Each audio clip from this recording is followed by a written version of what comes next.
All right, for Heart Shape Booty Day 8, I have 2 new exercises for you, and this time a stretch for your static stretch cool down session. So we are going to need a step today. If you don't have one, don't worry about it, okay? I will give you the alternative, but try to find a very low step if nothing else. If you're very strong, then the higher the step, the more intense it's going to be. This is called a reverse lunge step down. Therefore, we want the step if possible. If not, just stay with the reverse lunge. So I have this exercise step which adjusts up and down.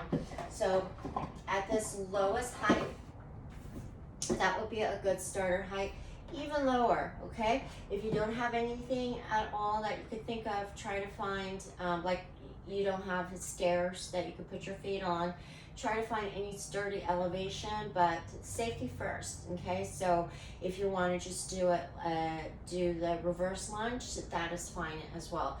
So part of the safety is to, if you're using a step or a step stool, something like that, make sure it's underneath a mat that you're also going to be stepping over, okay? So you want that grip so it doesn't slide. So this one is a fairly challenging height regardless, depending on if you're adding weight. So don't worry so much, about the exact elevation. You'll play around with that. So we're going to start with being on top of your elevation.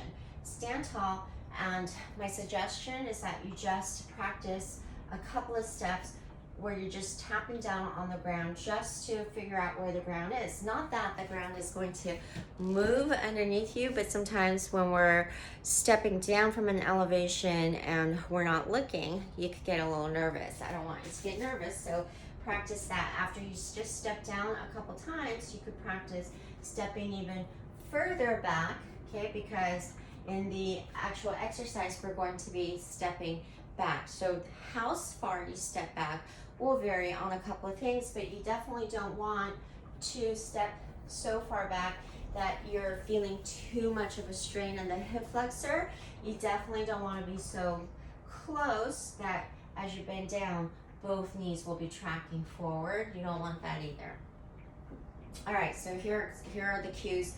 You want this knee, the top knee, to be tracking over your middle toe the whole time, okay? So the knees will slide back and forth as we move, but we want to follow that straight path, tracking the same, because your toes are pointing forward.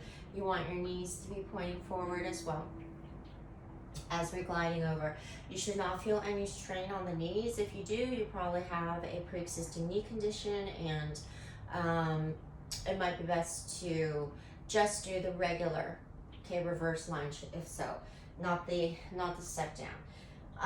The other cue is that you want to try to reinforce the idea of having the weight on the heel. So the elevated leg is the side glute that we're working. So you want to actually think about it as if you're pressing into that heel and trying to drag the step towards you. Just try that like this as I'm doing it, and you'll just feel that engagement a lot more, okay? So as if you're trying to drag this step towards you with the heel. All right, so now we'll actually do a rep. So we're going to step back, okay, and come down in your same straight spine, plane of motion, driving that knee towards the ground. I'm just going to set it down here for a minute to show you that this front knee is going to glide forward, okay? Totally fine. That's what we want. And the work actually starts when we're coming out of this hole. So we created a deficit by being on a step. That gives us additional room to work our glutes a little bit more. So we're going to fire out of this hole by pressing into that elevated heel and coming straight up in the same path, or coming up in the exact same path that we went down, okay? And as you come up to the top, we're going to do a full hip extension. So that means we're pressing through that glute, okay? And then, as we try that one more time, I'm gonna show you that I'm not coming back before I come up. I'm not leaning too much forward, okay? We're coming down and up in the straight path, focusing our weight on the heel and pressing, extending through. So we're not doing an extension by just thrusting the pelvis forward. The pelvis will move forward due to the contraction of our glutes, okay? Squeeze everything. How many times? How many ways can I say it? All right, so moderate level would be the elevation going higher. So this one comes up a little bit more. You can go as high as you can handle, okay? You could even go as high as the box steps. It will be a little more intense. Everything else remains the same except for the fact that just due to the physics, you know, of this, or the mechanics, you cannot step back probably the exact same width, okay? But you will step down and back, come down. Remember, the work starts as you come up. Engage everything, okay? Keep your core tight and drive through that heel, extend, okay? The step up level will be using weights. So you can hold weights. Of course, the higher the weights, the more, you know, intense it's going to be. You're not going to be, I wouldn't recommend trying to go for the baseline 20 reps. I would just say go for your burnout. Remember, there's 3 ways in order to do this. You go to failure, which is in 2 ways. That is, you lose form, or you have muscle fatigue that burns and you can't do another rep. That's one way.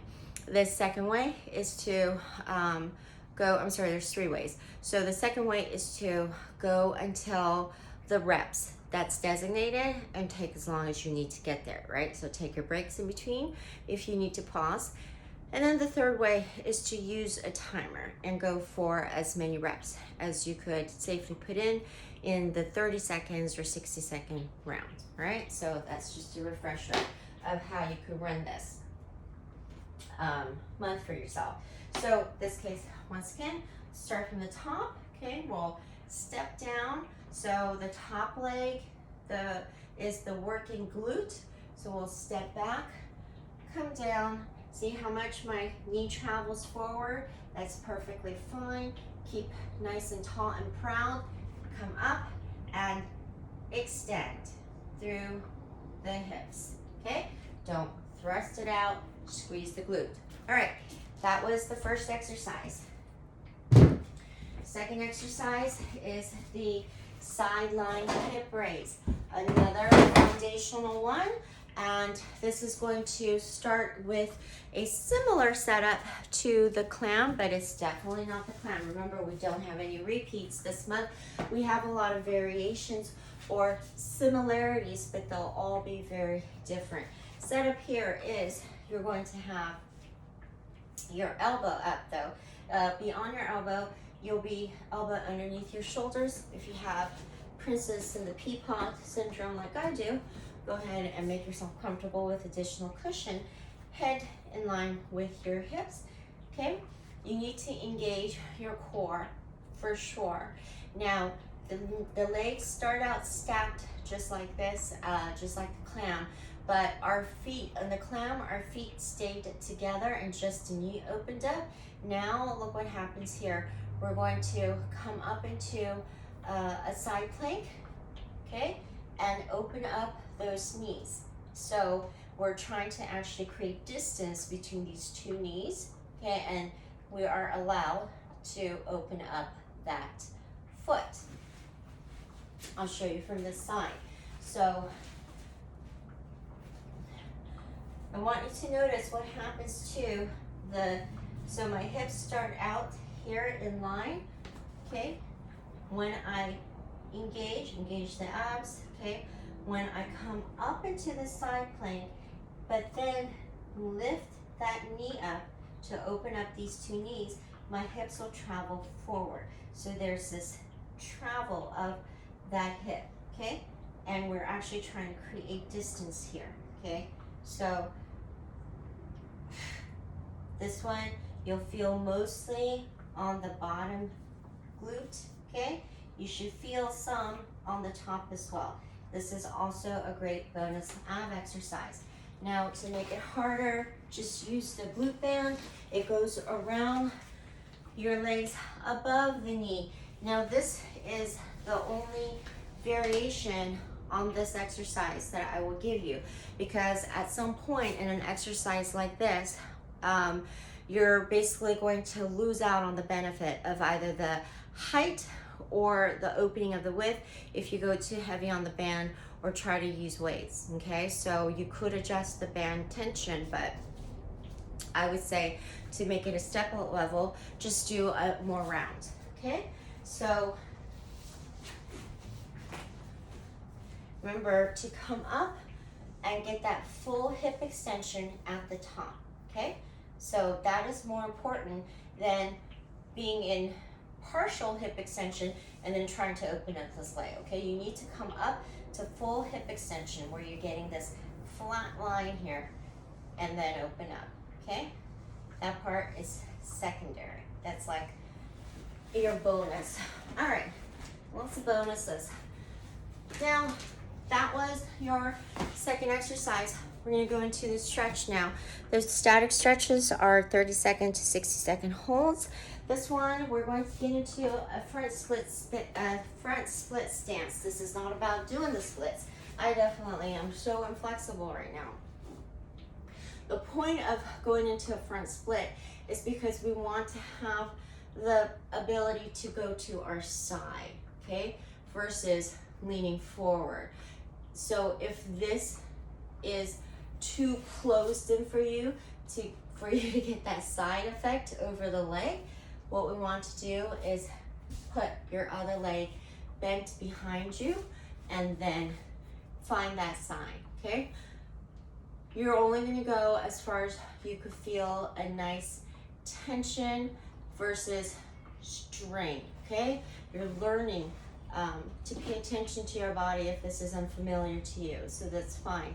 So what we want to do first is try to close the gap between our lower stomach and your hinge area right here. So engage your abs and try to close that area off first. And then you want to reach over. First thing though is try to use the weight on the same hand, okay, to bring that down. If that's not available to you, to go down to the elbow, just rest it on the top, okay? Then if it's available to you, we take the top hand and use it as weight, okay? Use it as weight. So the difference between doing it this way, okay, and letting that hang, versus just trying to reach forward, okay, could be big if you don't have the flexibility. Okay, so you want to focus on this part first. So hold it for 30 to 60 seconds, okay? And then just keep it in a split if you have it available to you.